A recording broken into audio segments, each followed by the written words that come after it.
Vanokukwazisai kose kwamuri, zita rangu ndinonzi S Mashiri. Tichafamba nenyaya yatinowana kuna 2 Samuel chapter 9 kubva pavhesi ya 1 kusvika pavhesi ya 13. Tozoona kakare Exodus chapter 16 pavhesi ya 15. Regai nditange kuverenga ndichiti kuna 2 Samuel chapter 9. David asked, "Is there anyone still left of the house of Saul to whom I can show kindness for Jonathan's sake?" Now there was a servant of Saul's house named Ziba. They called him to appear before David, and the king said to him, "Are you Ziba, your servant?" He replied. The king asked, "Is there no one still left of the house of Saul to whom I can show God's kindness?" Ziba answered the king, "There is still the son of Jonathan. He is crippled in both feet." "Where is he?" the king asked. Ziba answered, "He is at the house of Micah, son of Ammiel, in Lo-debar." So King David had brought from Lo-debar, had him brought from Lo-debar, the house of Micah, son of Ammiel. When Mephibosheth, son of Jonathan, the son of Saul, came to David, he bowed down to pay him honor. David said, "Mephibosheth, your servant," he replied. "Don't be afraid," David said to him, "for I will surely show you kindness for the sake of your father Jonathan. I will restore to you all the land that belonged to your grandfather Saul, and you will always eat at my table." Mephibosheth bowed down and said, "What is your servant that you should notice a dead dog like me?" Then the king summoned Ziba, Saul's servant, and said to him, "I've given your master's grandson everything that belonged to Saul and his family. You and your sons and your servants are to farm the land for him and bring in the crops so that the master's grandchild may be provided for.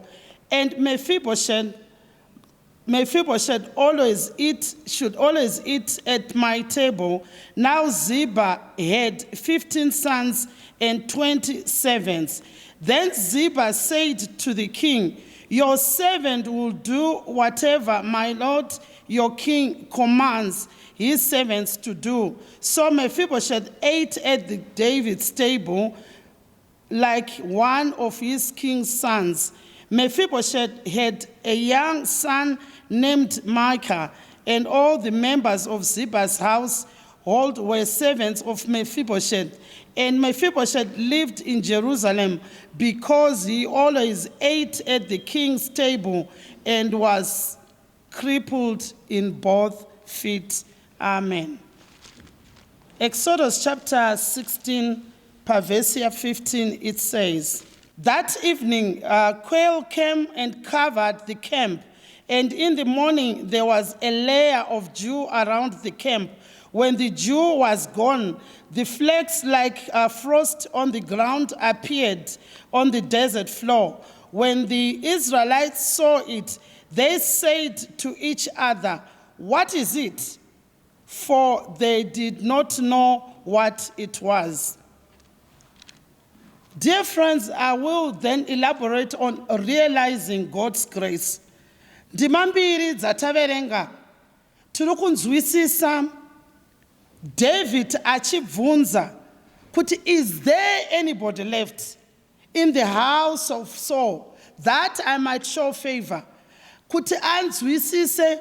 Remember, for those of us who read, this was after about 20 years when there had been war between the houses of David and the house of Saul. And in that war, as we were told, takaona mwana wa Jonathan achimhanywa naye neakanga ari musevenzi wake ndikubva amudonhedzera pasi, and he was crippled. Saka akanga achigara munzvimbo yatanzwisisa inonzi Lodipa, nzvimbo yakanga yakashoreka, nzvimbo yakanga isina chinhu. Zvino ndima yatiri kufamba nayo iyo ndinoda kuti ingotsanangura, because when it says realizing God's grace, it means pane nguva yatisinganzwisise zviri kuitika kwatiri, nguva yatisina mhinduro kune zvinenge zvichiitika, nguva yatinoshaya kuti rubetsero rwedu runobva kupi, nguva yatinofunga kuti tapererwa neupenyu, nguva yatinofunga kuti tapererwa nechekudya, nguva yatinofunga kuti tapererwa hatisisina tarisiro. Sezvataona even kundima yataverenga kuna Exodus, vaIsraeri tiri kusangana navo vachibuda kunzvimbo yeIjipita, asi Mwari nyasha dzaringana, vava kuda chikafu, Mwari anovapa the bread of heaven, asi havana kuziva kuti ichi chinhu chii. Ndizvo tinotangana navo vachiti, what is this? What is this? Kureva kuti pane nguva dzinouya nyasha muupenyu hwedu tikasanzwisisa sekusanzwisisa kwakaita Israel. Havana kuziva kuti the bread of heaven had rained down on them. Vakasaziva kuti ivo vakanga vapiwa kudya naMwari, nekuti even pavanoenda vachinhonga havana kuziva chavainhonga, havana kuziva kuti kudya kuchii. Ndizvo vanobvunza, what is this? Saka pakupindura mubvunzo tinosangana nemukomana uyu anonzi Mephibosheth, nekuti even paanonzi ngaaende anodaidzwa, realizing God's grace is knowing kuti koini kana ndoitirwa chinhu ichi, ko uyu ari apa ingawani sei asingaitirwe. Rangarirai kuti Zibha anoenda kunomudeedza akanga ari kakare muranda muimba yekwaSaul. Kakare Zibha uyu taudzwa kuti akanga ane vana 15. Asi Yezo munhurume ane vana 15, ane vasevenzi, anonzi iye naDavid, iwewe enda unoshedza Mephibosheth. Zvino ndofunga Mephibosheth naZibha vaizivikanwa. Paakaona Zibha achiuya anoti, ko uri kuuya kuzodii? Akati, mambo vari kukuda.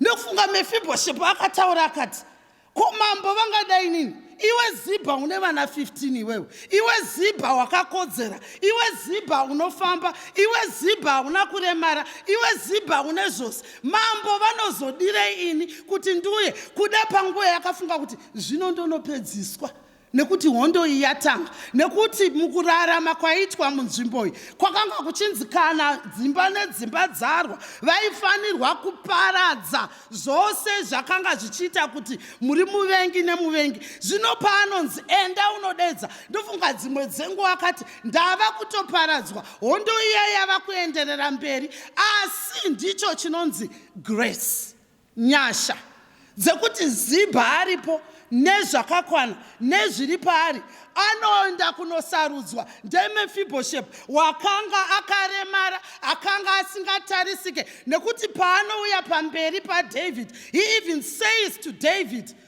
who am I? Just a dead dog. Nekuti akangaona kuti nekuremara kwanguku nekushaya zvose sei ndichicherechedzwa kuti inini ndiuye in the front of the king kuti ndigare namambo. Asi David anoti kwaari, iwewe ndiwe wandashayedza kuti uye kuzogara patafura yamambo. Saka hama vadiwa, when we realize God's grace, David is almost like our heavenly king. Ishe Jesu vanotida nekuremara kwatakaita. Uyu Mephibosheth akanga akaremara zvakanga zvichionekwa namaziso, asi isusu tose tine kuremara kuri matiri kusingaonekwe. We have our own issues that we run through on a day-to-day, issues that nobody knows, issues that if other neighbors were to know about them, it will be an embarrassment. At least Mephibosheth, he was crippled. People people knew he was lame, and when they saw him going to the king's table, they all were amazed. Asi Jesu, even nokuremara kwedu vanotida. That is realizing God's grace. Then when we are in the presence of the king, David says, come, sit at my table and eat with me, which is God's grace.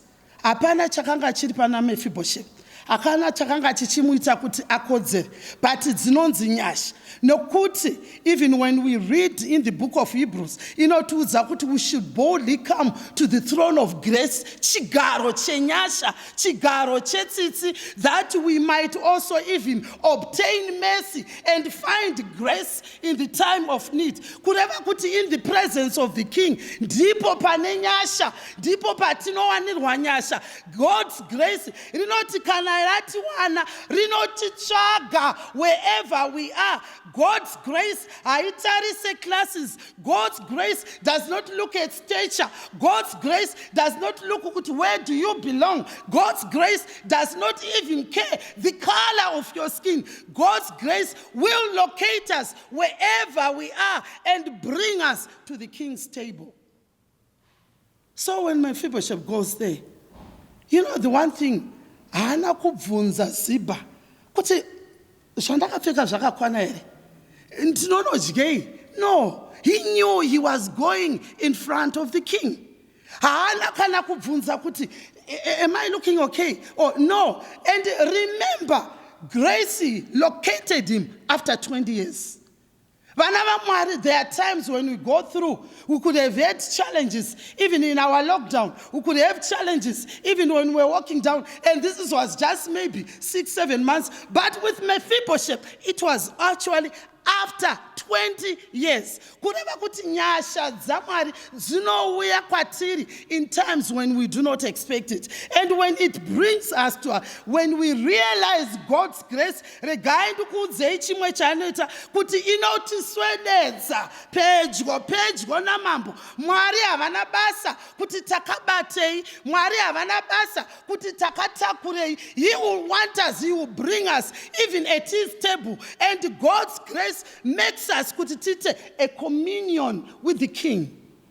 Because Ziba anonzi gagare Mephibosheth ndidye naye kundima yataverenga zvanzi akachinja even his location from Lodibar to go to sit in Jerusalem. Kureva kuti even nzvimbo dzatinogara upenyu hwedu tinobviswa kumarara kwandanga tiri toendeswa kuti tidye nemadzimambo. That is realizing God's grace. Dzimwe nguva takaitirwa izvi zvinhu asi hatina kucherechedza kuti it was all God's grace. Pane zvatakaita tikafunga kuti kugona kwedu, tikafunga kuti takanga tichiziva, but it was only because nyasha dzamwari dzakanga dzichiringana dzakatibvisa pane chimwe chinano dzikatiendesa pamwe. Even when God was there, hama dzedu dzichipona munguva yeCovid, it was all God's grace. And zvazvinoita ndezvekuti Mephibosheth did not worry that what was going to be the menu at the king's table. No, he knew my date is with the king.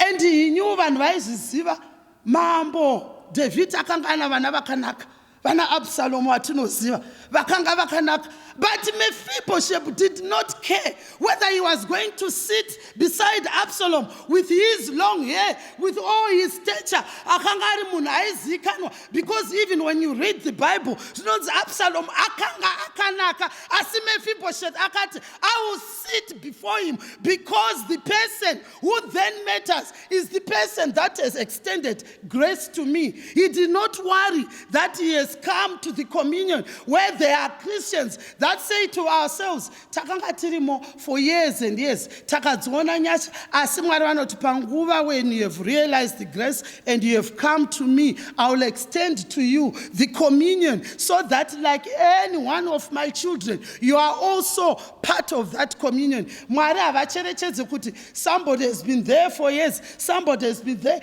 asi nguva yavo. God realizes that, and also what it does is grace restores us even what the enemy would have stolen from us. Because David anoti kuna Ziba, imichiri miraika Mephibosheth, munda wakanga uri wemadzibaba ake, mupei, iwewe Ziba nevana vako nevachenzi vako, mutosevenzera Mephibosheth.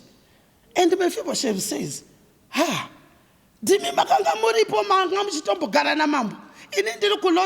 So what grace does is it restores us to the original plan. Yedenga yekuti the communion Mwari yavaitsvaga kuna Adam vachiti munhu uripi. When we come before him, we are restored to that communion. Nokuti ndo inodiwa naMwari. Vanoti restore zvatinofunga kuti takatorerwa, zvatinofunga kuti takashaya, zvino restore. Because even after so many years, Mephibosheth got back the fields that belonged to even his own clan. And chinonakidza ndechekuti Mwari vaiziva kuti Mephibosheth is crippled, so he did not expect him to go and till the land. There were others vanenge vakamirira vanokurimira munda ikoko. Ndio nonzi nyasha. Nyasha. The grace yekuti uone another day. The grace speed yekuti zvimwe zvawakafunga kuti hauna. The grace of multiplication. The grace yekuti Mwari he knows kuti even hauna simba, hauna wapererwa, hauna chimwe chinhu chauinacho, but he then puts people in your way who will do exactly zvavanoda kuti zviitike. Mwari vachiona, Mwari vachicherechedza. And the other thing is, when grace is realized, it puts us in the place when we then anticipate the coming of the king. Because nonzi, Mephibosheth haana kubva in the palace. Akaramba akamirira mambo. Kureva kuti kana nyasha tanzwirwa naMwari, tasiya zvose kumarara kwatanga tichigara, Mwari vanotitora votiisa vota kuti tigare. Ishe Jesu voramba vachitifudza zuva nezuva. We are then shown other dimensions of that grace. We are then shown kuti apa chiregera, kana apa wanga wachimbofungira kuti ichi chikafu chekulodhipa ndo chiri kupiwa nhasi. No, iwewe uri kugara in the presence of the king. And chimwe chinhu chinoshamisa ndechekuti when Mephibosheth went there, he knew kuti I am crippled. Whether vakamusimudza vakagara, he did not mind about what he had, because he knew ini ndakafungidzira kuti even pavakagara patable there was probably a tablecloth isina kuoneka kuti akaremara. Because when you come before the Lord, Mwari vanobvisa urema hwedu huri mumwoyo, vanobvisa kusaziva kwedu, vanobvisa kushorwa kwedu, vanobvisa zvese zvinotitambudza, because he is the giver of all. So vana vaMwari ngatisaite seIsrael vapiwa mana kuti they got manna but said, what is this?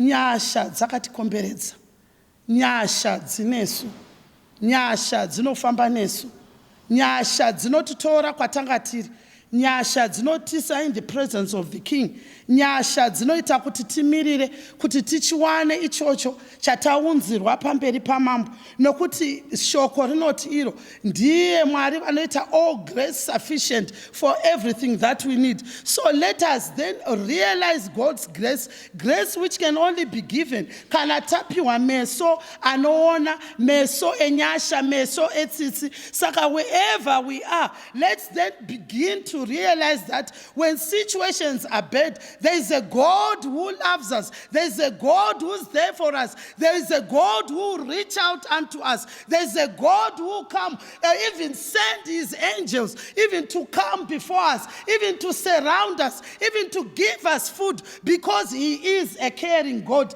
Naizvozvo ndinokuti kwose kwatiri, let us put our hope kuna Mwari, nekuti when we come before him, he is only the giver of life. Mwari vakuitire zvakanaka tisvike panguva yekunamata.